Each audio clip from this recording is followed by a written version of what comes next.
శీతాకాల సమావేశాలు అధికార విపక్షాల మధ్య వాగ్వాదాలు సహా కొన్ని అసాధారణ ఘటనల మధ్య ముగిశాయి. రాజ్యాంగంపై చర్చ, జేపీసీకి జమిలీ బిల్లులు పంపించడం వంటివి జరిగినప్పటికీ బిఆర్ అంబేద్కర్ పై కేంద్ర హోంమంత్రి అవమానకర వ్యాఖ్యలు చేశారని విపక్షాల ఆరోపణలతో ఉభయ సభలు అట్టుడికాయి. అమిత్ షా రాజీనామా చేయాలన్న విపక్షాల నిరసనల మధ్య ఎలాంటి కార్యకలాపాలు జరగకుండానే చివరి రోజు ఉభయ సభలు నిరవధికంగా వాయిదా పడ్డాయి.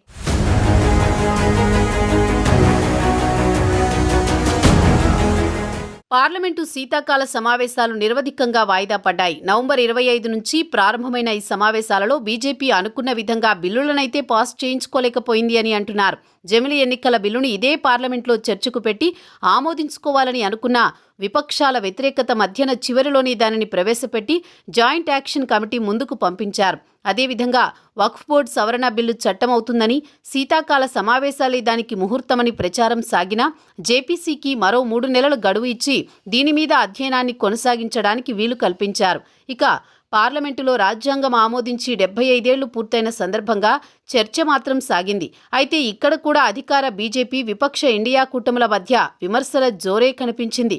రాజ్యాంగాన్ని ఎవరు గౌరవించారు, ఎవరు అవమానించారు అన్న దాని మీద ఒకరి మీద ఒకరు ఆరోపణలు చేసుకున్నారు.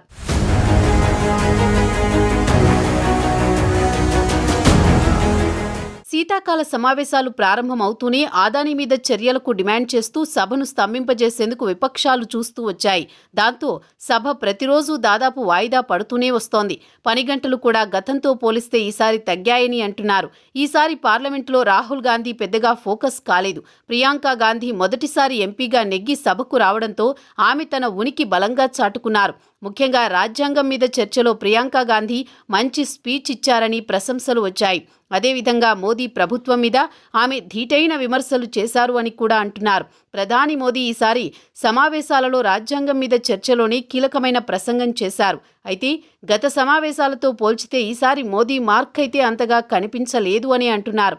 ఈసారి మొత్తం సమావేశాలలో హైలైట్ ఏంటి అంటే బీజేపీలో, ఎన్డీఏలో కీలకమైన బలమైన నేతగా ఉన్న అమిత్ షాను ఇరుకున పెట్టడం, ఆయన అంబేద్కర్ మీద చేసిన వ్యాఖ్యలు అంటూ విపక్షాలు సభ లోపల బయట కూడా ఆందోళనలు చేశాయి. బహుశా ఈ ఆందోళనలు శీతాకాల సమావేశాలు పూర్తయినా మరింత కాలం కొనసాగే అవకాశాలైతే ఉండొచ్చు.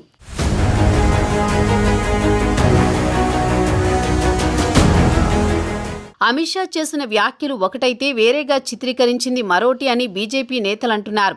ఏది ఏమైనా మోదీ తర్వాత అంతటి లీడర్ అయిన అమిత్ షా 10 ఏళ్ల పార్లమెంటరీ అనుభవంలో తొలిసారి విపక్షాలకు ఇలా దొరికి ఇబ్బంది పడ్డారు అని అంటున్నారు. మొత్తం మీద చూస్తే ఎన్డీఏ ప్రభుత్వాన్ని అదానీ ఇష్యూతో మొదలుపెట్టి అంబేద్కర్ ఇష్యూ దాకా లాగి విపక్షమైతే వణికించింది అని విశ్లేషిస్తున్నారు. ఈసారి సమావేశాలలో అయితే బీజేపీ అనుకున్నది సాధించలేకపోయిందా అన్న చర్చ సాగుతోంది. విపక్షం మాత్రం తాము అదానీకి, మోదీ సర్కార్కి అండగా ఉందని ఎస్టాబ్లిష్ చేయగలిగామని, అలాగే అంబేద్కర్ విషయంలో బీజేపీ మనువాద ధోరణిని ఎండగట్టామని సంతృప్తి వ్యక్తం చేస్తోంది. ఎవరు ఏమి అనుకున్నా ఈసారి శీతాకాల సమావేశాలు మాత్రం ప్రజా సమస్యల మీద పెద్దగా చర్చించలేదని అంటున్నారు.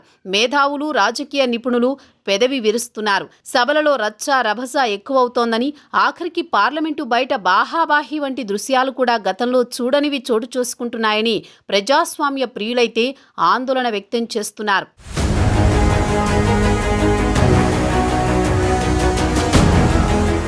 మరోవైపు ఈ శీతాకాల సమావేశాల ఉత్పాదకత భారీగా పడిపోయినట్లు వెల్లడైంది. నవంబర్ 25న ప్రారంభమైన పార్లమెంటు శీతాకాల సమావేశాలు అధికార విపక్షాల మధ్య వాగ్వాదాల మధ్య కొనసాగాయి.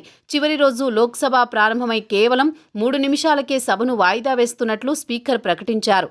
మొత్తంగా ఈ సమావేశాల్లో లోక్సభ ఉత్పాదకత 58% ఉన్నట్లు సెక్రటేరియట్ వెల్లడించింది. రాజ్యసభలోనూ కార్యకలాపాలకు తీవ్ర అంతరాయం ఏర్పడింది.